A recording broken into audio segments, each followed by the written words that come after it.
Students, welcome to Joyshree teaching class. এখন আমরা class 10 এর রায় মার্টিন কোশ্চেন ব্যাংক 2027 এর ইংলিশ থেকে সেট নাম্বার 2 সলভ করব। কি রয়েছে দেখো।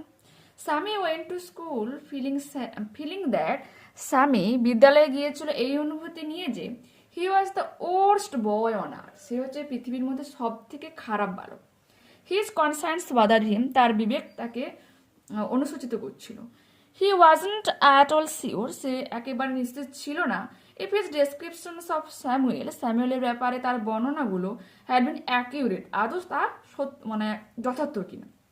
হি ফেল্ট, সে অনুভব করছিল he had mixed up the real and the imagined, বলছে সে অনুভব করছিল যেন সে মিশিয়ে ফেলেছে বা গুলিয়ে ফেলেছে কোনটা বাস্তব আর কোনটা কাল্পনিক। Sammy stopped on the road side, রাস্তা ধারে সামি দাঁড়িয়েছিল to make up his mind, তার মানসিকতা বা তার চিন্তাটাকে স্থির করার জন্য অ্যাবাউট স্যামুয়েল, কার ব্যাপারে, স্যামুয়েলের ব্যাপারে। Samuel was not such a bad man after all, বলছে স্যামুয়েল যাই হোক অতটাও খারাপ মানুষ নন। পার্সোনালি, ব্যক্তিগতভাবে, he was much more friendly than the other teachers, বলছে অন্যান্য শিক্ষক শিক্ষিকার থেকে একটু বেশি বন্ধুত্বপূর্ণ তিনি। সামি অলসো ফেল, সামি এটাও অনুভব করেছিল যে Samuel had a special regard for him, Samuel একটু তার প্রতি বেশি যত্নবান বা তাকে একটু বেশি কেয়ার করে। Swami's head was dizzy with confusion, স্বামীর মাথা পুরো হিজিবিজি চিন্তা ভাবনায় ভর্তি হয়েছিল। হি কুড নট ডিসাইড, সে সিদ্ধান্ত নিতে পারছিল না if Samuel really deserved the allegations, বলছে সত্যি সত্যি কি স্যামুয়েল এই ধরনের তার বিরুদ্ধে যে অভিযোগগুলো আনা হয়েছে, যে মেড এগেনস্ট, তার বিরুদ্ধে আনা হয়েছে হিম ইন দ্য লেটার, বলছে চিঠিতে এগেনস্ট হিম, তার বিরুদ্ধে যে সমস্ত অ্যালিগেশনসগুলো নিয়ে আসা হয়েছে, অভিযোগগুলো নিয়ে আসা হয়েছে, আদতে সেগুলো স্যামুয়েল ডিজার্ভ করে কিনা। The more he thought of Samuel, যতই সে স্যামুয়েলের ব্যাপারে ভাবছিল, the more Swami grieved for him, ততই তার জন্য সে দুঃখ পাচ্ছিল বা অনুশোচনা বোধ করছিল। To recall Samuel's dark face, স্যামুয়েলের কালো মুখ, হিজ থিন মাস্টেজ, পাতলা গোপ, আনসেভেন চিক, নাকাটা দাড়ি, আর ইয়েলো কোট, এবং yellow coat feared Swaminathan with sorrow, স্বামীনাথনকে দুঃখে ভরিয়ে তুলেছিল। এরপর দেখো প্রশ্ন কি রয়েছে। Choose the correct alternative to complete the following sentences. একে কি বলেছে, অ্যাকর্ডিং টু স্বামী, স্বামীর মতে স্যামুয়েল কি ধরনের মানুষ ছিল। কি উত্তরটা কি হয়ে যাবে তাহলে, not such a bad man after all. Okay, option number C হয়ে যাবে সঠিক উত্তর, যে এখানে রয়েছে দেখো এটা। দিয়ে কি রয়েছে, সামি ওয়াজ বাদার্ড বাই হিজ কনসার্নস, এটাও আমরা পড়েছি, তো অপশন নাম্বার ডি হয়ে যাবে এখানে সঠিক উত্তর, তার বিবেক তাকে পীড়া দিচ্ছিল। স্যামুয়েল ইউজ টু ওয়ার, আর স্যামুয়েল কি ধরনের পোশাক পরতো, ইয়েলো কোট, হলুদ রঙের একটা coat. Sammy felt, Samuel had a special regard for himself, তার প্রতি একটু বেশি যত্নবান। Sammy felt, Samuel had a special regard for স্বামীর প্রতি বেশি যত্নবান। হিমসেলফ বলতে তো সে স্যামুয়েল নিজের ব্যাপারে না, হচ্ছে স্বামীর ব্যাপারে একটু বেশি কেয়ার করতো। Complete the following sentences with information from the text. Swami was not at all sure, Swami নিশ্চিত ছিল না if his descriptions of Samuel had been accurate, স্যামুয়েলের ব্যাপারে তার বর্ণনা যথার্থ কিনা। নেক্সট, স্বামী কুড নট ডিসাইড, স্বামী সিদ্ধান্ত নিতে পারছিল না if Samuel really deserve the allegations made against him in the letter, full stop. Next, answer the following questions. Give a character sketch of Swami based on the above passage, উপরোক্ত যে প্যাসেজটা আমরা পড়লাম তার বেসিসে তোমাকে স্বামীর একটা ক্যারেক্টার স্কেচ করতে হবে, তার চরিত্র বর্ণনা করতে হবে। স্বামী ইজ আ সেন্সিটিভ বয়, এক সেন্সিটিভ বালক, উইথ এ ট্রাবলড কনসার্নস, তার বিবেক তাকে পীড়া দেয়। হি ফিলস গিল্টি, অনুশোচনা বোধ করে, and confused for lying about Samuel, এবং স্যামুয়েলের ব্যাপারে মিথ্যা বলার জন্য সে অনেকটা কনফিউজড ছিল। ইভেনচুয়ালি রিয়েলাইজিং, প্রকৃতপক্ষে সে অনুভব করেছিল that his teacher is actually kind, তার শিক্ষক দয়ালু, ফ্রেন্ডলি, বন্ধুত্বজনক বা বন্ধুত্বপূর্ণ মনোভাব রয়েছে, অ্যান্ড আনডিজার্ভিং অফ দ্য অ্যালিগেশনস, এটাও সে অনুভব করেছিল যে এই সমস্ত অভিযোগ তার বিরুদ্ধে যেগুলো আনা হয়েছে সেগুলো কিন্তু সে ডিজার্ভ করে না। ওকে, দুইয়ে বলেছি দেখো, read the extract of the poem and answer the questions that follow. Fable থেকে রয়েছে। বান রিপ্লাইড, বান বলতে এখানে স্কুইরেলকে বোঝানো হয়েছে, মিনস কাঠবিড়ালিকে বোঝানো হয়েছে। কাঠবিড়ালি উত্তরে বলেছিল, you are doubtless very big, নিঃসন্দেহেই তুমি অনেকটাই বড়, but all sorts of things and weather, কিন্তু সমস্ত ছোটোখাটো জিনিস এবং আবহাওয়া must be taken in together, অবশ্যই একসঙ্গে দরকার হয়, to make up a year, একটা বছর তৈরি করতে, আর আ স্পিয়ার, একটা ভূগোলক তৈরি করতে। And I think it no disgrace, এবং আমি মনে করি এখানে কোনো আমার লজ্জার ব্যাপার নেই, টু অকুপাই মাই প্লেস, আমার স্থানটাকে ব্যক্ত করতে। If I am not so large as you, যদি না আমি তোমার মতো এতটা বড় হই, you are not so small as I, তুমিও তো আমার মতো এতটা ছোট নও, and not half so spry, আমার মতো এতটা ছটপটেও নও, I not deny you make, আমি অস্বীকার করছি না যে তুমি বানাও, a very pretty squirrel track, একটা কাঠবিড়ালের জন্য, সুন্দর কাঠবিড়ালের জন্য একটা রাস্তা বানাও, ট্র্যাক মিনস রাস্তা। ট্যালেন্টস ডিফার, প্রতিভা আলাদা আলাদা রয়েছে, অল ইজ ওয়েল, সবকিছু সুন্দরভাবে রয়েছে, ওয়াইজলি পুট, যে তার জ্ঞানের সাথে, তার যতটা জ্ঞান রয়েছে, অভিজ্ঞতা রয়েছে, সেই সাপেক্ষে এটা আলাদা আলাদা রয়েছে। If I can not carry forests on my back, যদি না আমি বহন করতে পারি জঙ্গলকে আমার পিঠে, neither can you crack a nut, তুমিও কখনো একটা বাদাম ভাঙতে পারবে না। Okay, choose the correct alternative to complete the following sentences. একে কি বলেছে, for its small occupied place in squirrel does not have any same, তার কিন্তু কোনো লজ্জা নেই যে সে ছোট। দ্য স্কুইরেল ক্যান কি করতে পারে, ক্র্যাক আ নাট, একটা বাদাম ভাঙতে পারে।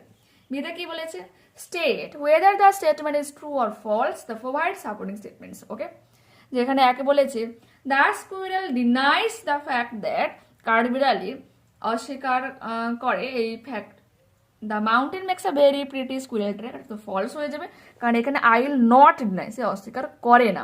তো এইখানে এই দুটো লাইন তোমরা পরপর তুলে দেবে, আর যেহেতু পরপর দুটো লাইন রয়েছে তোমরা স্ল্যাশ দিতে পারো, স্ল্যাশ দেওয়া মানে আমরা বুঝে নেবো যে ওটা পরের লাইন। আনসেন প্যাসেজটা রিড করছি, একটু মন দিয়ে শোনো। দেরাদুন জুলাই 16, মিনস দেরাদুনে জুলাই 16 এটা লেখা হয়েছে, নেওয়া হয়েছে, এটা নিউজ পেপার, কোনো পেপার থেকে আর কি। অ্যান 8-year-old গার্ল, একটা 8 বছরের ছোট্ট মেয়ে, ওয়াস্ট অ্যাওয়ে, ধৌত হয়ে চলে গিয়েছিল, বা ধুয়ে বা ভেসে গিয়েছিল, ওয়াস্ট অ্যাওয়ে মিনস ভেসে চলে গিয়েছিল। As a tried to cross, যেহেতু সে পার হতে চেয়েছিল, অ্যান ওভারফ্লোয়িং নল্লা, একটা অতিরিক্ত প্রবাহিত জলস্রোতের মধ্য দিয়ে, on her way to school, তার বিদ্যালয়ে যাওয়ার পথে। In Tilwari village of Kalsi, সেই স্কুলটা কোথায় ছিল, কালসিতে ছিল, এবং যে তিরুয়ারিবার ভিলেজে। Okay, while it was pouring heavily on Friday, যেহেতু এখানে শুক্রবার প্রচুর পরিমাণে বৃষ্টি হয়েছিল। দ্য পুলিশ সেড, এ কথা কে বলেছিল, পুলিশ বলেছিল। All together 15 persons have lost their lives in rain-related mishaps in Uttarakhand over the past few months. বলছে অল টুগেদার 15 persons, একসঙ্গে প্রায় 15 জন, হ্যাভ লস্ট দেয়ার লাইফস, তাদের জীবনকে হারিয়েছে, ইন রেন রিলেটেড মিসহ্যাপস, এই বৃষ্টিপাতজনিত দুর্ঘটনায়, মিসহ্যাপস মিনস অ্যাক্সিডেন্ট, দুর্ঘটনা, ইন উত্তরাখণ্ড, উত্তরাখণ্ডে, over the first few months, আগের কিছু মাসে। The police have undertaken an extensive search, এবং পুলিশ তার নিজের দায়িত্ব নিয়েছে, এবং বিস্তৃত সেখানে খোঁজ করা হবে, কার, দ্য বডি অফ 8-year-old রিনা, ওই ছোট্ট যে মেয়েটা 8 বছরের মেয়ে রিনা, তার দেহটার খোঁজ করবে। Heavy rain across Uttarakhand has resulted in landslides in the higher regions, বলছে এই যে প্রচুর পরিমাণে বৃষ্টিপাত হয়েছিল কোথায়, উত্তরাখণ্ডের ঠিক উঁচু জায়গাগুলোতে, কি প্রভাব ফেলেছে, এফেক্টিং দ্য চারধাম যাত্রার উপর প্রভাব ফেলেছে, and has caused water logging, এবং এর কারণে জলবদ্ধতা তৈরি হয়েছে, ইন লো লাইং এরিয়াজ, নিচু জায়গাগুলোতে, due to the lack of an adequate means হচ্ছে পর্যাপ্ত বা সাফিসিয়েন্ট, যাকে আমরা বলি, ড্রেনেজ সিস্টেমস। বলছে এই যে ড্রেনেজ সিস্টেম, জল নিকাশির গত সমস্যা থাকার কারণে নিচু এলাকাগুলোতে কি হয়েছে, জল আবদ্ধ হয়ে রয়েছে। পার্টিকুলারলি ইন দেরাদুন, কোথায়, মেনলি দেরাদুনে, হান্ডওয়ার অ্যান্ড উধাম সিংনগর, এই প্লেসগুলোতে ঘটনাটা ঘটে, Dehradun, Haridwar and Udham Singh Nagar. Fill in the chart with information from the passage. একে কি বলেছে, দ্য গার্ল রিনা ওয়াজ, ছোট্ট যে মেয়ে রিনা কি হয়ে যাবে, ওয়াস্ট অ্যাওয়ে ধৌত হয়ে গিয়েছিল বা ভেসে চলে গিয়েছিল as a try to cross an overflowing নালা, যেহেতু সে একটা প্রবাহিত জলস্রোতের মধ্যে দিয়ে মানে বেরোনোর চেষ্টা করছিল।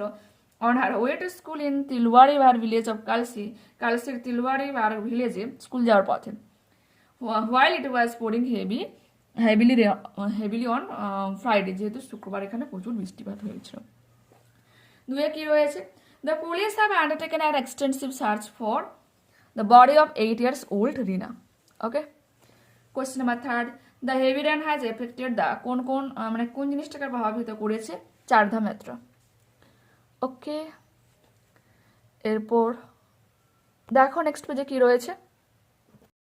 Complete the following sentences with information from the passage. 1, the school was situated, school কোথায় অবস্থিত? ইন তুয়ারিওয়াড় village of Kalsi. 2, altogether 15 persons have lost their lives in rain-related mishaps in Uttarakhand over the past few months.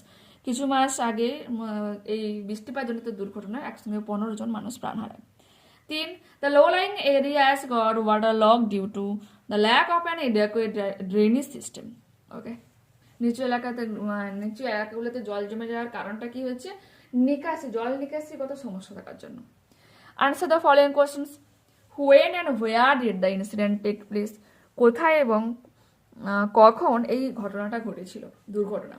The incident take place on a Friday, একটা শুক্রবার। এখানে on Friday লিখতে পারো, বা এই কারণে লেখা হচ্ছে যে এক শুক্রবার, ঠিক আছে, নির্দিষ্ট এখানে বলে দেওয়া নেই, সেজন্য একটা শুক্রবার। ইন তিওয়ারিবার village of Kalsi Uttarakhand while it was pouring heavily. Okay. 2, what are the results of the heavy rainfall across Uttarakhand? কি ফল হয়েছিল এই উত্তরাখণ্ডে যে প্রচুর পরিমাণে বৃষ্টিপাত হয়েছিল? The heavily rainfall resulted in landslides in higher regions, waterlogging in low-lying areas like Dehradun and Haridwar, and significantly affected the Chardham যাত্রা। ওকে, এরপর আমরা করব গ্রামারের কোশ্চেন, যেখানে তোমার প্রশ্ন কি রয়েছে। আচ্ছা, এখানে fill in the blanks with proper forms of verbs given in the brackets. A poor young artist was asked to paint a portrait of a lady. একটা দরিদ্র যুবক শিল্পীকে এক মহিলার ছবি আঁকতে বলা হয়েছিল, and he did his best to make a good likeness. যতটা ভালো দেখতে লাগে ঠিক ততটা সে চেষ্টা করেছিল। When the portrait was finished, যখন ছবি আঁকা শেষ হয়, it was exhibited to the lady's friends. তার বন্ধু, সেই মহিলাটার বন্ধুকে ছবিটা দেখানো হয়েছিল। Who praised the artist for his great skill and awarded him. সে প্রশংসা করেছিল সেই শিল্পী এবং তাকে পুরস্কারও দিয়েছিল তার ওই গ্রেট স্কিল, তার ওই দক্ষতার জন্য। Do as directed, open the window, জানালাটা খুলবে। কাউকে আদেশ করা হয়েছে, তো আমরা লেট দিয়ে করবো, এখানে ভয়েস চেঞ্জ করতে বলা হয়েছে। Let the window be opened. Okay, full stop দেব। 2, he said I love watermelon. সে বলেছিল আমি তরমুজ ভালোবাসি। উত্তরটা কি হয়ে যাবে? তোমার ন্যারেশন চেঞ্জ করতে বলা হয়েছে। He said that he loves watermelon. দেখো, ভালোবাসে এই নয় যে সে ভালোবাসত, এরকম কিছু না, যেহেতু এখানে তোমার সিম্পল পাস্টে দেওয়া রয়েছে, আর আমরা ভেবে নেব যে সে কন্টিনিউ ভালোবাসে, সেজন্য সে বলেছিল যে সে ভালোবাসে কি তরমুজ। 3, I am too weak to walk any further. আমি অনেকটাই দুর্বল আরও হাঁটার জন্য। আমি টু অ্যান্ড টু। I am so weak that I cannot walk any further. আমি এতটা দুর্বল যে কারণে আমি আর বেশি দূর হাঁটতে পারবো না। Given below are the meanings the words which you will find in question number 3. Find out the words and write them in the boxes on the right hand side. এক sufficient কি adequate means যথার্থ বা পর্যাপ্ত। আচ্ছা, পর্যাপ্ত বলবো। Accident, ঘটনা, মিসহ্যাপস। Question number 5 কি রয়েছে, রাইটিং দেখো। Write a paragraph on your most favourite activity. তুমি যে কাজটা করতে সব থেকে বেশি ভালোবাসো তার সম্পর্কে প্যারাগ্রাফ রাইটিং লিখতে বলা হয়েছে ইউজিং দ্য ফলোইং ইউনিটস। তো আমরা ইউর লিখবো না, কি লিখবো? My most favourite activity. উত্তরটা স্টার্ট করি। My most favourite activity is reading books. আমার সব থেকে প্রিয় কাজ হচ্ছে কি? বই পড়া। This activity Because has been a source of immense pleasure since childhood, যা আমাকে শৈশব থেকে প্রচুর পরিমাণে আনন্দ দেয়। Around the age of 7, প্রায় 7 বছর বয়স থেকে। Reading allows one to explore the new world. এবং এই বই পড়া একটা মানুষকে অ্যালাউ করে অনুমতি দেয় গোটা পৃথিবীকে জানার জন্য, এক্সপ্লোর করার জন্য, গেইন নলেজ, জ্ঞান বাড়ায়, and provides a necessary escape from daily stress, এবং অনেকটাই প্রয়োজনীয় হয় প্রতিদিনের চাপ থেকে মুক্তি পেতে। It is a profoundly enriching pastime. আচ্ছা, পাস্ট টাইম মিনস এখানে কিন্তু পাস্ট টাইম নয়, পাস্ট টাইম মিনস হচ্ছে আহ্লাদ বা আমোদ দেয়। ইট ইজ আ প্রোফাউন্ডলি কিভাবে খুঁজে পাওয়া যায়, এনরিচিং যা সমৃদ্ধ হয়, আহ্লাদে বা আমোদকে সমৃদ্ধ করে বা বাড়ায় আর কি, continue. The desire is strong to continue this activity in the future due to its continuous learning aspects. কি বলেছে? The desire is strong, আমার ইচ্ছা অনেকটাই দৃঢ়, to continue this activity, এই কাজটাকে অনবরত চালিয়ে যাওয়া in the future, ভবিষ্যতে, due to its continuous learning aspect, কারণ আমি অনবরত এখান থেকে শিখতে পারবো। ইন কনক্লুশনস, উপসংহারে, রিডিং ইজ এ সিম্পল, একবারে সাধারণ ব্যাপার, এ ডিপলি চেরিশড অ্যাক্টিভিটি, বলতে পারি যে গভীরভাবে আনন্দ দেয় এমন একটা কাজ, দ্যাট অফার্স লাস্টিং বেনিফিটস, যার প্রচুর সুযোগ সুবিধা রয়েছে। ওকে, LASTING দেখতে পেলে? নেক্সট ক্লাসে আবারও দেখা হচ্ছে। যারা চ্যানেলে নতুন রয়েছে অবশ্যই তোমাদের কাছে রিকোয়েস্ট রাখবো চ্যানেলটাকে সাবস্ক্রাইব করে নেওয়ার জন্য, বন্ধুদের কাছে ভিডিওটাকে শেয়ার করে দেওয়ার জন্য। যদি ভালো লেগে থাকে প্লিজ একটা লাইক বটনে ক্লিক করো, হাই বটনে ক্লিক করো এবং কমেন্টে তোমাদের মতামত জানাও। ওকে, বাই।